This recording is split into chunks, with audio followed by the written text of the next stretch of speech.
Okay, so are you ready to dive in?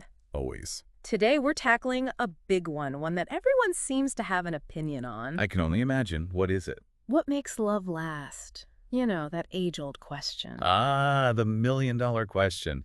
And I bet you have some fascinating insights to share on this. Well, let's just say the research you shared has really got me thinking about what marital success even means.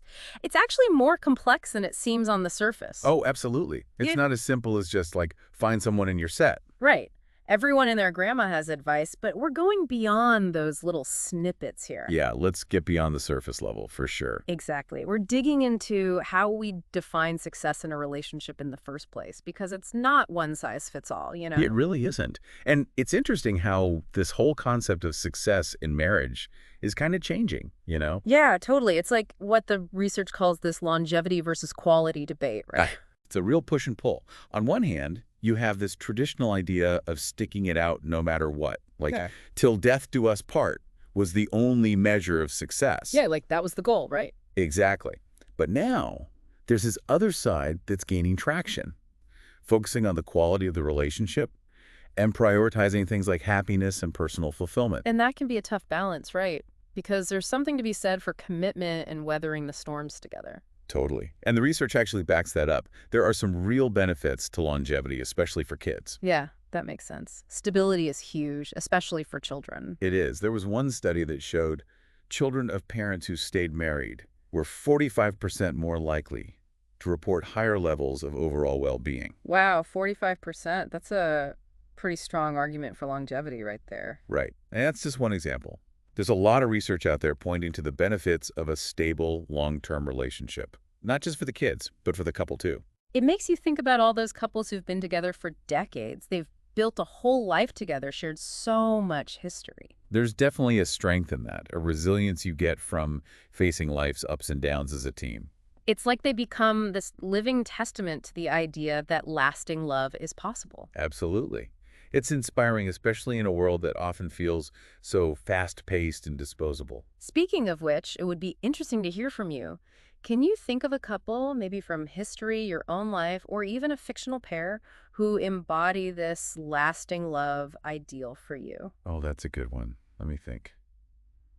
What is it about their connection that makes them stand out as a shining example? Yeah, what makes them special? Take a moment, picture them. But while you're feeling all warm and fuzzy, we can't forget the other side of the coin here.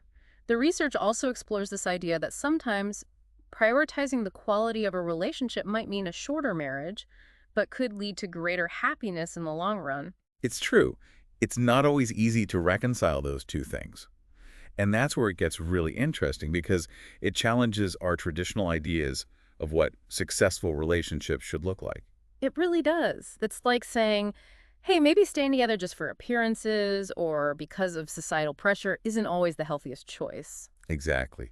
Sometimes it's better to acknowledge when a relationship has run its course, even if it's tough. It takes a lot of courage to go against the grain and choose your own happiness, though. It really does. But the research shows how important it is to be true to yourself and your needs. There was this one study, really fascinating, that found when people felt like their relationship supported their own personal growth, they were much happier. Makes you think, right? If you're constantly holding yourself back or pretending to be someone you're not just to make a relationship work, that's got to be draining. And eventually, it takes a toll. Resentment builds up, and that's not healthy for anyone. And the research illustrates this perfectly. Remember, couple A and couple B, each one representing a different side of this longevity versus quality debate. Oh, yeah. Couple A, they've been together for 25 years. That's amazing, a quarter century. But they were very open about the fact that it hasn't always been easy. They've definitely faced their share of challenges over the years. They were honest about that. Hmm. And I think that's important because it shows you have to be willing to put in the work to adapt and evolve as a couple. Absolutely. They talked a lot about the importance of communication, really hearing each other out, and being willing to compromise. And they even went to couples counseling at one point, which I thought was really insightful of them. Sometimes you need that outside perspective to work through things. Totally. It's not a sign of weakness to ask for help, it's a sign of strength. And it's refreshing to hear a couple be so open about that because, let's face it, no relationship is perfect, despite what we see on social media. So true. Everyone had their struggles. Now, couple B's story took a different direction. After 10 years together, they decided to divorce. Which can be hard for people to wrap their heads around, right? 10 years, that's a significant chunk of time. It is. But what struck me was their reasoning. They realized they were on different paths and that staying together would actually hold them back from achieving their individual goals. It was a matter of prioritizing their own growth and happiness, even if it meant letting go of the relationship. And that's a difficult decision, for sure. But it also highlights how important self-awareness is in a relationship. Yeah. Knowing yourself, knowing what you want, and being brave enough to make those tough choices. It's about recognizing when something is no longer serving you, even if it goes against societal norms. Yeah, absolutely. So we have these two couples, completely different paths, yet both leading us to the same conclusion. There's no one-size-fits-all approach to lasting love. Nope, no magic formula. But here's the thing. The research doesn't just leave us hanging with a to each their own kind of message. Right. There's more to it than that. It actually offers some really practical tips for finding that balance between longevity and quality in a relationship. And guess what? It all comes back to communication. It always does, doesn't it? Communication is key. It really is. And it's not just about talking at each other, right? It's about truly listening, actively listening, and trying to understand your partner's perspective, even when it's hard. It's about going beyond those surface-level conversations. Yeah, it's more than just, did you take out the trash? Or whose turn is it to do the dishes? Right, exactly. Yeah. It's about really checking in with each other about the relationship itself. How are we doing? Are we both happy? Those deeper questions like, do you feel heard? Do you feel valued? Things like that. Exactly. And those conversations, they can be a little uncomfortable sometimes. For sure. Nobody wants to rock the boat. But, it's like going to the doctor for a checkup.